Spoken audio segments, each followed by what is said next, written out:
आज एक किसी भी जात का आदमी इस चौराहे पे लड़ जाए, अब इतना भेदभाव पैदा कर दिए हैं कि हम नहीं, अरे साला ये तो यादव इसको मत उठाओ, अरे साला ये तो लोहार इसको मत उठाओ। जो उन्होंने वादा किया उन वादा को कभी उन्होंने पूरा किया ही नहीं। 50 किलो खाद मिलत रही, अब 45 किलो कहते हैं, अब फिर 40 किलो कर पैसा वो है कम ना।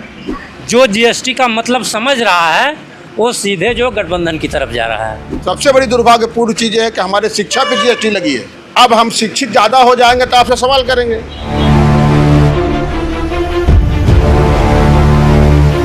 बारी बाजार में ही हम एक ऐसी चाय की दुकान पर हैं जहां चाय भी है, पकौड़ी भी है और चने भी हैं और तरह तरह की और चीज़ें हैं। लोग यहां बैठे हुए हैं, उसका आनंद ले रहे हैं। चुनाव में किस तरह का आनंद चल रहा है, हम लोगों से चाहेंगे कि उसके बारे में उनसे बात करें, वो अपने अनुभव साझा करें कि क्या होने वाला है। तो आप अपना नाम बताइए। ये आप अपना नाम बतावा। रामदौर यादव। अच्छा, यादव जी क्या करला है? का करी थे, खेती करी थे। अच्छा, खेती का हाल चाल बा? खेती का हाल चाल बहुत गड़बड़ हुए। अच्छा बताइए, जो है 50 किलो खाद मिलत रही, अब 45 किलो कहते हैं, अब फिर 40 किलो कर पैसा वो है कम पैसा ना। हुआ है। तो किसानन के जौन और समस्या कौन बा? किसानों की बहुत बड़ी समस्या है, या कैसे का? खाद वाद की बड़ी समस्या है, और महंगाई इतनी है, महंगाई में परेशान है, किसी के पास पैसा नहीं है, कोई अंबारी बाजार नहीं जा पाता। तो ये चुनाव जो चल रहा है तो उसमें क्या मन मिजाज आप लोग? अगर हम लोग गठबंधन को वोट देंगे और क्या मन मिजाज है। तो गठबंधन सरकार से क्या उम्मीद कर रहे हैं? हम लोग कर रहे हैं, अच्छा काम करेगी, पहले देखेंगे कि गठबंधन क्या करती है। ये थोड़े ये कहीं सरकार देखें जो भी चाहे, लोग संविधान खत्म कर रहे हैं, आरक्षण खत्म कर रहे हैं। आपका नाम बतावा। रामनयन। रामनयन जी क्या करल है? हम काम करी थे, मतलब मजदूरा के। अच्छा, हाँ। अब तो उम्र आपको हो गई, अब तो बड़ा मोटा काम तो हो ना पाई। नहीं हो थकत हो। तो घर गृहस्थी कैसे चलत हो? अब यही तरह से मजूरी कई के हर हर दिहाड़ी कई काम चलत हो। चुनाव में आप क्या मन बना रहे हैं? चुनाव में तो गठबंधन सरकार हो। एक तरफ से गठबंधन, जिससे भी बात कर रहा हूँ गठबंधन, ये बीजेपी कहीं है नहीं। और पिछले उपचुनाव में भी बीजेपी जीती थी आजमगढ़ से, और लालगंज में बीजेपी जीती थी। वो जीती रही, लेकिन अब ना, मतलब जीते की उम्मीद ना हो जी। हाँ। बहुत हम लोग मतलब तंग हो गए, किसान और अथवा हर एक तरह से। वो झूठा वादा खाली होता है। मेरा नाम है कैलाश जी। क्या करते हैं कैलाश जी? बस ये किसानी खेती है। हाँ। तो यहाँ की किसानों की ट्रेडिशनल समस्या क्या है जो कभी हल नहीं हो रही है? किसानों की समस्या ये है कि पहली बात तो यहाँ जानवर, तो जंगली जानवर जो तो किसानों का नुकसान तो करते ही थे, अब बाबा के जो जानवर छूटे हैं वो भी नुकसान कर रहे हैं। सबसे बड़ी समस्या किसानों के लिए यही है। और दूसरी समस्या ये है कि जैसे किसानों की जो यूज करने वाली चीज़ें हैं उस पर जीएसटी लगाया गया, सबसे बड़ी परेशानी तो ये है। ये बताइए, चुनाव का माहौल एकदम सिर पर है, तो अभी क्या हवा चल रही है, क्या मन मिजाज है आपका और लोगों का? देखिए, यहाँ के नौजवान किसान जो शिक्षित है वो गठबंधन को वोट कर रहा है। जो जनता यहाँ की अबोध बालक की तरह है, जिसको रेलवे ट्रैक पे बैठा दिया जाए तो उसको क्या मालूम है कि ट्रेन आएगी हमको काट डालेगी, या उसके जो दूध पीने वाली बाटली होती है उसमें उसको जहर दिया जाए, दारू दिया जाए या फिर दूध दिया जाए, उसको क्या मालूम है? उसको ये मालूम है नहीं कि हमको शिक्षा की ज़रूरत है, हमको अस्पताल की ज़रूरत है, हमको रोज़गार की ज़रूरत है, महंगाई ज़्यादा है।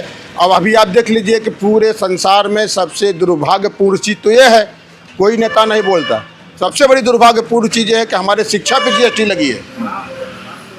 अब हम शिक्षित ज़्यादा हो जाएंगे तो आपसे सवाल करेंगे, और आपसे सवाल ना करने पाए इसलिए शिक्षा को हमारे डिबेट किया जा रहा है। ख़त्म हो, डिलीट कर दीजिए कि ये शिक्षित नहीं होंगे,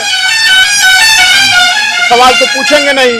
जब सवाल पूछेंगे नहीं तो इनको अंधभक्ति के नाम पे हम इनको बला फुसला कर वोट ले लेंगे। आज के समाज में केवट को यादव से लड़ा दीजिए, यादव को भट्ट लड़ा दीजिए, मुसलमान को ठाकुर से लड़ा दीजिए। ये जानते हैं, कहते हैं तुष्टीकरण। तुष्टीकरण किसको कहते हैं? आज एक किसी भी जात का आदमी इस चौराहे पर लड़ जाए, अब इतना भेदभाव पैदा कर दिए हैं कि हम नहीं, अरे साला ये तो यादव इसको मत उठाओ, अरे साला ये तो लोहार इसको मत उठाओ। और इससे हमारा समाज, और जब हम एकजुट रहेंगे तभी हमारे देश का विकास होगा, और जब हमारे नौजवान शिक्षित होंगे, रोजगार होगा, तो हमारे देश का विकास और शक्तिशाली हम बनेंगे। आपका नाम क्या है? शुभ नाम है श्री हरिराम यादव अच्छा, जी।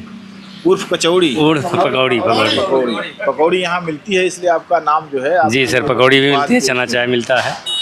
चुनाव में चर्चा बहुत महत्वपूर्ण होती है और वो चुनाव की चर्चा ज़्यादातर चाय की दुकानों पर होती है। सर चाय की दुकान पे चर्चाएं बहुत बढ़िया हो रही हैं, बहुत अच्छा चुनाव चल रहा है। चुनाव तो पहले घिरा हुआ था, लेकिन अब बहुत अच्छा चुनाव चल रहा है। चुनाव सब गठबंधन के पक्ष में जा रहा है। अच्छा, एक तरफा जान लीजिए कि उसमें जो शिक्षक, जो बिरादरी के शिक्षा व्यक्ति जितने हैं, चाहे चमार के रहे हों, हरिजन के रहे हों, कोहरी के रहे हों, जितने रहे हों, सब आज खड़े हो गए हैं गठबंधन के साथ।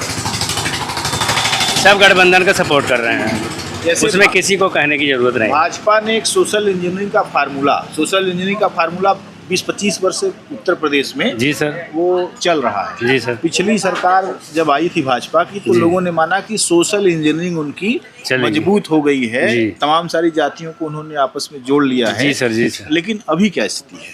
चलना था, जो उन्होंने वादा किया, उन वादा को कभी उन्होंने पूरा किया ही नहीं। उन्होंने एक काम पूरे हिंदुस्तान में किया है कि जो मंदिर बनवाया, मंदिर वो भी बनवाए हैं, वो कोर्ट का मामला है, ना कि ये भाजपा बनवाई है। ये एक मुद्दा इन्होंने बनाया, बाकी अभी आज तक कोई काम ही नहीं किया। मूछ तो बहुत तगड़ी बा। हाँ तगड़ी है, थोड़ा सा बढ़ोतरी में कुछ रगड़ी है। तो ये मूछ कब से रखत है? ये करीब 12-14 साल हो गया। ओकरे पहले मूछ छोटी रहल? नहीं, आप कैसे थी? अच्छा, हमारी तरह से। तो जब जवानी में लोगों की मूछों का बड़ा महत्व होता है, तो उन दिनों तो आपने हमारी तरह रखी, गिराई हुई मूछ। बुढ़ापे में ऐसे क्यों आपने कर लिया? अब तो हम भक्ति लाइन में आ गए हैं, उस भक्त पंथ में हम लोगों को मोछा रखना अनिवार्य है। दाता साईं लोग कहते हैं, कहावत है कि ठाकुर भगत न मूसर धनुही। हाँ, माने भक्ति में विनम्रता बहुत बड़ी चीज होती है। मूछ तो हट जानी चाहिए। लेकिन आप कह रहे हैं कि वो कौन सा पंथ है? ये दाता साईं पंथ है। दाता साईं, माने ये थोड़ा मिलिटेंसी वाला मामला है। तो ये बताइए, चुनाव चल रहा है, ये मूछें किसके पक्ष में खड़ी होंगी? ये गठबंधन की तरफ से। पक्का? काहे बदे? अब भाजपा वाले कुछ किए नहीं, बेरोजगारी और महंगाई और तमाम किस्म का परेशानी, जैसे जानवर हैं, छुट्टा हैं, लोग रात में रखाते हैं, दिन में अपना काम धंधा करते हैं, ये सबसे परेशानी। और जो नीलगाय तो है ही है, ये जो देसी गाय है, बछवा है, सब बहुत तंग करते हैं। जो सब्जी है, जैसे नेनुआ हुआ, सब कुछ देहात में बना, सब खा जा रहे हैं। तो ये जो गठबंधन का आप बता रहे हैं हवा है और उन्हीं को लोग जिताएंगे, तो गठबंधन ने कौन सा वादा किया है जो आपको लग रहा है कि निभाएंगे? अब ये गठबंधन जो वादा किया है करेंगे। जैसे क्या वादा? अब जैसे कर्जा माफ़ है, और शिक्षा में जैसे बेरोजगारी, लड़कों की नौकरी चाकरी देने का वादा जो है, इनका भी देख लिया जाए। भाजपा वाले तो कुछ किया नहीं, केवल मिलजुमला वाली भाषा इन्होंने बोला है। ना है यादव का मतलब ये सपा का गढ़ है, यादव नहीं सब बिरादरी मिला के हैं जी। लेकिन गठबंधन को वोट सब लोग दे रहे हैं। माना जाता है कि जहां यादव रहेंगे वहां सपा रहेगी जी, लेकिन यादवों की संख्या के हिसाब से अगर देखा जाए तो सपा को पूरा वोट उनका मिल जाए तब भी सपा जीतेगी नहीं। तो और कौन लोग हैं जो सपा के पक्ष में हैं? तो मैं उनके अलावा अन्य बिरादरी जितने पढ़े लिखे हैं, जिनको रोजगार चाहिए, वो गठबंधन के पक्ष में है। रोजगार जिसको रोजगार से मतलब नहीं, वो गठबंधन के पक्ष में नहीं है, चाहे जो भी बिरादर हो। बस गठबंधन ने रोजगार का वादा किया है, इसलिए नौजवानों का लुभावना सिर्फ रोजगार की तरफ है, और रोजगार गठबंधन देगा। क्योंकि ये 10 साल की सरकार जो है वादा करके रोजगार दे नहीं पाई। सबसे बड़ा फेल वाला मामला यही है, और रोजगार ना मिलने से महंगाई चरम सीमा पे है। अभी जो गठबंधन है जी, वो रोजगार दे पाएगा आपको लगता है? वादा तो किया है, दे देगा। अच्छा, वादा तो किया है, मोदी जी वादा किए थे, नहीं दे पाए। गठबंधन वादा कर रहा है, हमको भरोसा है वो देगा। उनके मोदी जी के वादे का क्या तर्क था और इनके वादे का क्या तर्क है? उनके मोदी जी का जो वादा था वो पूरी तरह जातिवाद का वादा था। वो वादा करके जातिवाद में बांट के, आपस में लड़ा के केवल वोट बैंक कर रहे थे, लेकिन गठबंधन ने वादा किया है तो देगा रोजगार। नाम क्या है? हीरालाल यादव। क्या करते हैं? सर बिजनेस है, कौन सा? बर्तन की दुकान है। अच्छा, तो कैसा चल रहा है व्यवसाय आपका? व्यवसाय इस तरीके से टूटा है जैसे दिखाई दे रहा है जनता के पास कुछ नहीं है, जनता खाली है। ऐसा क्यों? हैं? ऐसा इसलिए है कि ये जो सरकार है, सरकार यही सोचती है कि 4-10 लोगों के बीच ही हमारा धन रहे, बाकी लोग चाहे खाने बगैर मरे चाहे जैसे रहें। मैंने आप एक खुदरा व्यवसायी हैं जी और जनता के पास पैसा नहीं है जी। और जीएसटी भी लगी हुई है जी क्योंकि जनता के सर, ऊपर है। जीएसटी तो इस तरीके से लगी हुई है, खाने वाली चीज़ों पर लग गई है, कापी किताब पर लग गई है, चावल पर लग गई है, दाल पर लग गई है। तो चुनाव में इसका क्या असर पड़ेगा? इसका बहुत बड़ा असर पड़ेगा। क्या भाजपा सरकार के खिलाफ? लाभ तो कोई सवाल ही नहीं उठता सर। नहीं, क्या मैंने चुनाव में भाजपा सरकार के खिलाफ लोग जा रहे हैं? बिल्कुल जाएंगे, हर जात के लोग जाए, पढ़ा लिखा वर्ग घर जो है जा रहा है, किसी भी जात का हो, केवल यादव से मतलब नहीं, किसी भी जात का जो जीएसटी का मतलब समझ रहा है वो सीधे जो गठबंधन की तरफ जा रहा है। गठबंधन से क्या उम्मीद आप रखते हैं? गठबंधन से उम्मीद, जैसे माले गठबंधन जो रोज़गार देने की वादा किया है, अगर रोज़गार मिलेगा तो रोज़गार मिलेगा, जब जनता के बीच रोज़गार आएगा देश तभी धनी हो सकता है, सरकार के धनी होने से देश धनी नहीं हो सकता है। अभी आपने पकौड़ी की दुकान, चाय की दुकान, अंबारी से लोगों के मन मिजाज को देखा।